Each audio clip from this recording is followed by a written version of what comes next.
진단검사 후 모임에 참석하는 등 방역수칙을 위반하는 사례가 잇따르고 있습니다. 느슨해진 개인 방역이 바이러스 재확산으로 이어지진 않을지 우려됩니다.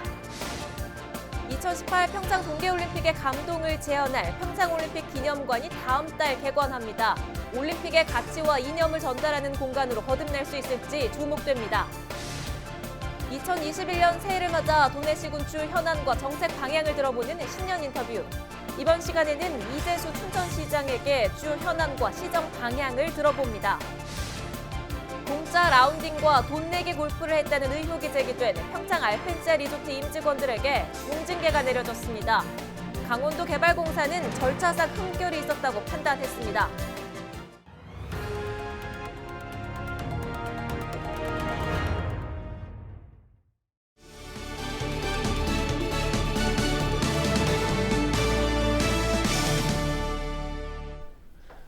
시청자 여러분 안녕하십니까? 헬로우TV 뉴스입니다.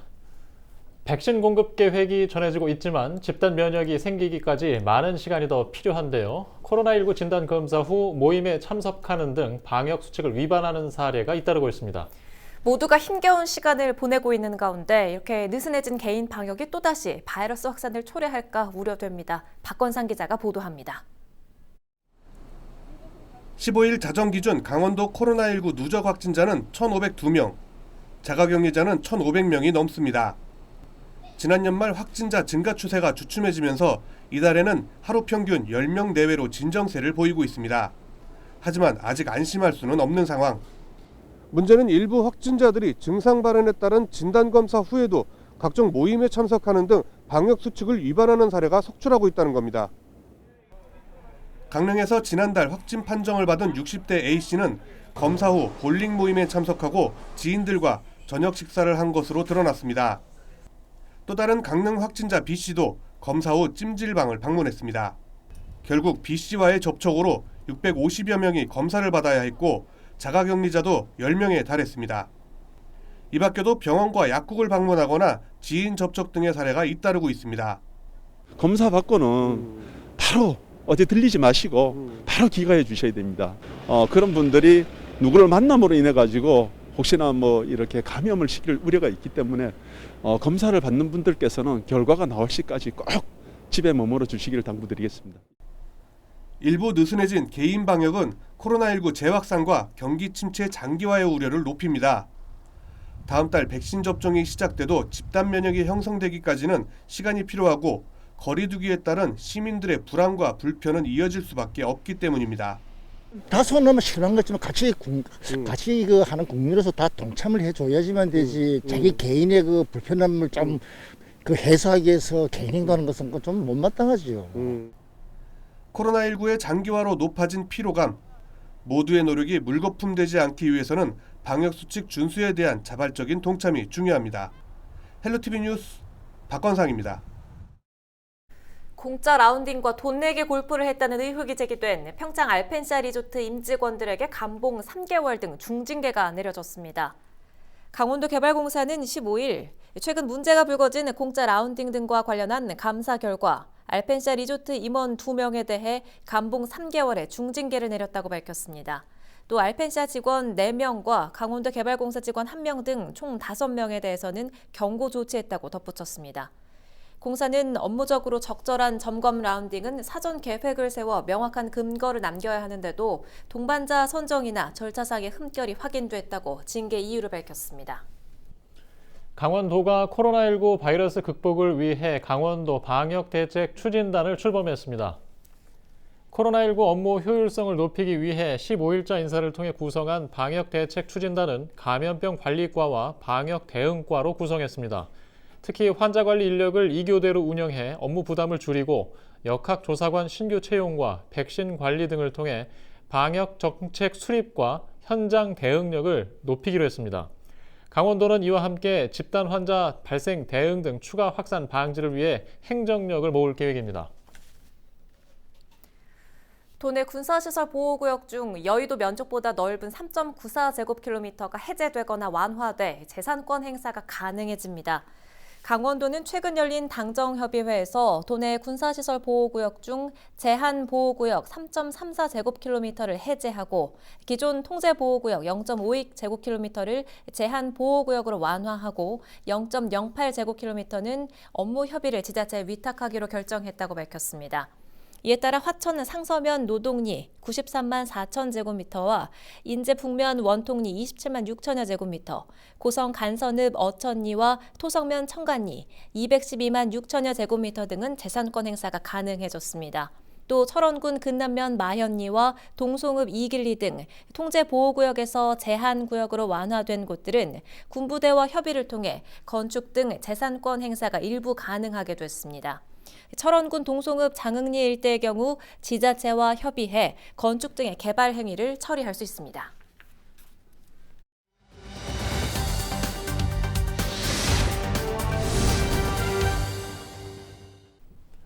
(2021년) 새해를 맞아 지역주 현안과 정책 방향을 들어보는 신년 인터뷰 시간입니다. 네, 이 시간에는 문화예술의 도시 구현에 나선 이재수 춘천시장에게 지역 현안과 정책 방향을 들어봅니다. 시민 여러분 안녕하십니까? 춘천시장 이재수입니다. 신축년 새해가 밝았습니다. 희망과 평화의 상징인 신소의 해에 시민 모두의 가정에 희망의 꽃이 피고 평안이 깃들기를 진심으로 소망합니다. 민선 시민의 정부 출범하고 나서 저희가 정말 중점적으로 해왔었던 것이 시민 주권 실현이잖아요. 근데 지난해까지 여러 어려움이 있었습니다만 시민들의 그 자발적 참여와 또 시민 주도성들이 강화돼서 마을마다 시민 주권 활동들이 활발히 진행이 됐죠. 주민자치위원회를 중심으로. 그것뿐만 아니라 동네마다 작은 소모임, 민회 모임도 만들어졌었고요. 또 어르신들은 지숲재단을 만들어서 신중년 프로젝트라고 하는 새로운 가능성들을 저희가 시작을 했고, 또 농민들은 농민들대로 또는 장애인은 장애인대로 당사자 운동들이 활발하게 전개됐습니다. 이것을 큰 성과로 저희가 보고 있고요. 또 하나 또 우리가 중점했었던 지속가능한 도시 춘천 만들기 이 개념도 시민들한테 좀 낯설었지만 참 많이 이제는 익숙한 우리 정책들이 되고 시민들도 이해가 됐다. 아주 굉장히 고맙게 생각합니다. 그러나 아쉬움이 있다면 지난해 참으로 우리가 기억하고 싶지 않은 큰 사고도 있었고요. 또 그 장마로 인해서 아픔을 갖고 있는 사람이 참 많았어요.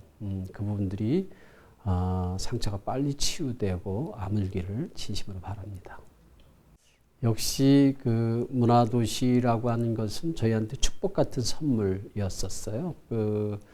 그동안 우리가 문화도시 중점적으로 추진해 왔었습니다만 시민들이 이게 피부에 와닿지 않는다라고 하는 그런 볼멘소리가 없지 않아 있었는데 정부가 어떤 야심차게 준비한 법정 문화도시가 선정되면서 이게 아주 탄력을 받게 됐고요. 그 김구 선생이 옛날 말씀하셨던 대로 큰 문화의 힘이라고 하는 것이 우리한테 얼마나 소중하고 가치 있는 것인지를 우리 도시에서 구현해 나갈 생각입니다. 그래서 문화를 통해 우리 시민의 행복들이 또 시민의 경제력들이 제대로 구현이 되고요. 또 시민들의 주름을 펴줄 수 있는 그런 새로운 계기가 될 것을 저는 기대하고 있습니다. 조금 전에도 잠깐 말씀드렸습니다만 지속 가능한 도시라고 하는 것은 우리들의 생활 태도를 바꾸는 거거든요. 그동안 우리가 지나친 소비, 대량 생산, 또 화석 연료에 의한 편리성 이런 것들이 지속되면서 지구의 재앙이 지금 만들어진 거 아닙니까? 그래서 이 지구 재앙을 더 이상 지속해서는 안 되는 그런 전 세계 시민들의 새로운 결단이 필요한 시점이죠. 근데 이미 우리 시민의 정부는 출범 초기부터 이런 것들에 대한 문제 제기를 했어요. 그래서 새로운 전환의 필요성들을 얘기했고요. 지속 가능한 도시 춘천을 만들자 하는 그런 어떤 강한 정책적 우리가 그 실천들을 해오고 있었는데 그것을 제대로 구현을 하고 정착시키는 그런 한 해를 만들길 바라고요.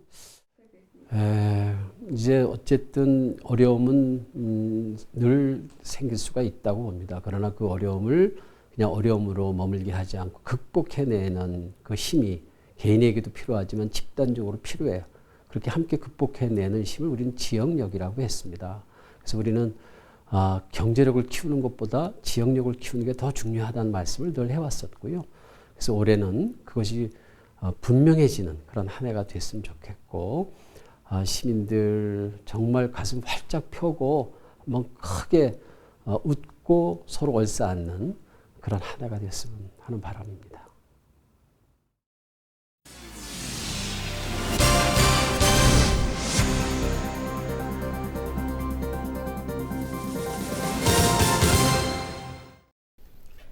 (2018) 평창 동계올림픽은 성공적으로 개최한 평화와 문화올림픽으로 손꼽히고 있습니다. 남북 단일팀의 경기와 한반도기를 든 공동응원단의 모습은 아직까지도 잊혀지지 않고 있습니다. 올림픽의 감동을 되살릴 수 있는 이 평창 올림픽 기념관이 다음 달 개관을 앞두고 있습니다. 김선화 기자가 미리 다녀와 봤습니다. 제가 있는 이곳은 2018 평창 동계올림픽의 시작과 끝을 알렸던 올림픽 개폐회식장입니다. 강원도는 올림픽이 끝난 이후 이곳 건물을 새롭게 리모델링해서 기념관으로 만들었는데요. 어떤 공간으로 탈바꿈했는지 한번 가보겠습니다. 입구로 들어서자 2018 평창 동계올림픽 당시 경기 영상이 방문객들을 맞이합니다. 역대 성화봉과 메달들은 올림픽의 역사를 보여줍니다. 올림픽의 순간들이라는 주제로 구성된 평창 올림픽 기념관. 13년이라는 긴 시간 동안 올림픽 유치를 위해 노력한 강원도민들의 열정도 담겨져 있습니다. 라커룸 모양의 전시실에는 국가대표 선수들의 땀과 노력이 담긴 유니폼과 장비들이 있습니다. 다양한 주제를 가지고 전시가 되어 있으며 여러 가지 체험 활동들을 할 수가 있습니다. 동계올림픽을 유치하기까지 위한 노력들과 그리고 그에서 파생된 여러 가지 유물들을 여기서 직접 보실 수 있습니다. 알파인 스키와 봅슬레이 등 동계올림픽 종목을 가상현실로 체험할 수 있는 시설도 갖춰져 있습니다. 이 공간은 2018년 2월 9일 평창 동계올림픽이 개막했던 그날의 순간을 간접적으로 체험해 볼 수 있는 곳이라고 합니다. 이 대형 LED 화면이 공간 벽 전체를 둘러싸고 있어서 당시 상황을 생생하고 현장감 있게 느껴볼 수 있습니다. 현재는 코로나19의 여파로 운영을 잠정 연기한 상황으로 다음 달 7일 정식 개관할 예정입니다. 강원도와 2018 평창기념재단은 기념관과 주변 올림픽 관련 시설을 연계해 지역 관광 문화 거점으로 육성할 계획입니다. 강원도민뿐만 아니라 전 국민의 염원이 담긴 평창 동계올림픽의 유산으로서 앞으로 올림픽의 가치와 평화 등의 이념을 전달하기 위해서 열심히 노력하도록 하겠습니다. 여기에 올해부터 기념관 옆 올림픽 프라자를 평화 테마파크로 만드는 사업도 추진됩니다. 평창군은 이 일대를 관광객이 찾을 수 있는 랜드마크로 만들어 지역 경제를 살리겠다는 목표입니다. 이 밖에도 다음 달 열리는 평화포럼과 2022년 국제청소년 동계대회 등 국제대회에도 더욱 박차를 가할 방침입니다. 강원도와 평창군이 올림픽 유산을 계승하기 위한 다양한 사업에 속도를 내면서 평화도시 평창에 대한 기대도 높아지고 있습니다. 헬로티비 뉴스 김선아입니다. 도내 기업들의 수출 확대를 지원하고 육성하는 GTI 박람회 추진센터가 15일 강원도 경제진흥원에 문을 열었습니다. GTI 박람회 추진센터는 공무원과 진흥원 직원 등 6명이 근무하며 센터장은 주무부서인 중국통상과장이 겸임하게 됩니다. 센터는 도에서 총괄 운영하던 GTI 박람회 관련 업무를 올해 단계적으로 이관받아 내년부터는 이 센터가 주도적으로 박람회 준비와 운영을 할 계획입니다. 2022년 개최 예정인 강원 세계 산림 엑스포 성공 개최를 위해 설립 발기인 대회와 창립 총회가 15일 춘천에서 있었습니다. 이번 창립 총회에서는 지난해 열린 정선 포럼에서 공동 조직위원장을 맡은 강태선 BYN 블랙 야크 회장이 위원장으로 선출됐습니다. 또 최문순 강원도지사와 곽도영 도의장, 허영 국회의원을 비롯해 개최지 4개 시군 단체장 등이 발기인으로 참여합니다. 2022년 강원 세계 산림 엑스포는 세계 인류의 미래, 산림에서 찾는다는 주제로 준비하고 있습니다.